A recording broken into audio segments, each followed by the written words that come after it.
உங்க வீட்ல வச்சிருக்க ரோஜா செடியில நீங்க வாங்கி வச்சதுலேருந்து புது துளிர் எதுவுமே வரல, இல்ல செடியில இருக்க இலை எல்லாமே கொட்டி போச்சு, வெறும் குச்சி மட்டும் தான் இருக்கு அப்படின்னாலும் சரி, இந்த ஒரே ஒரு ஃபெர்டிலைசர நீங்க ட்ரை பண்ணி பார்த்ததுக்கு அப்புறமா உங்களுக்கு புது துளிர் வந்து நெறைய பூக்கள் பூக்கும். வர துளிர் எல்லாத்துலயுமே மொட்டு வச்சு நெறைய பூக்கள் பூக்கும். இது ரொம்ப ரொம்ப சிம்பிளான ஹோம்மேட் ஃபெர்டிலைசர் மட்டும் தான் நான் ட்ரை பண்ணியிருக்கேன். இதுவரைக்கும் நீங்க நெறைய ஃபெர்டிலைசர் குடுத்து பார்த்துட்டீங்க. அந்த ஃபெர்டிலைசர் எதுவுமே ஒர்க் ஆகல அப்படின்னா கூட இந்த ஒரு ஃபெர்டிலைசர் குடுத்து பாருங்க. சூப்பரான ரிசல்ட்ஸா குடுக்கும். இதுக்கு தேவையான இன்கிரீடியன்ட் வந்து வாழைப்பழத்தோலையும் கருவேப்பிலையையும் வந்து நான் நல்லா வெயிலில் காய வச்சு உலர்த்தி எடுத்திருக்கேன்.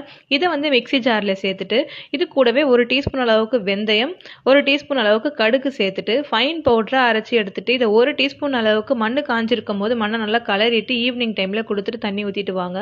சூப்பரான ரிசல்ட்ஸ் கிடைக்கும். ஏன்னா இதில் மெக்னீஷியம், பொட்டாசியம், பாஸ்பரஸ், அயன் சத்து அதிகமாக இருக்கிறதுனால நல்ல புது துளிர் வரும். புது துளிர் எல்லாத்துலேயுமே வந்து நிறைய நிறைய மொட்டு வச்சு சூப்பரான பூவாக பூக்கிறதுக்கு உதவி பண்ணும்.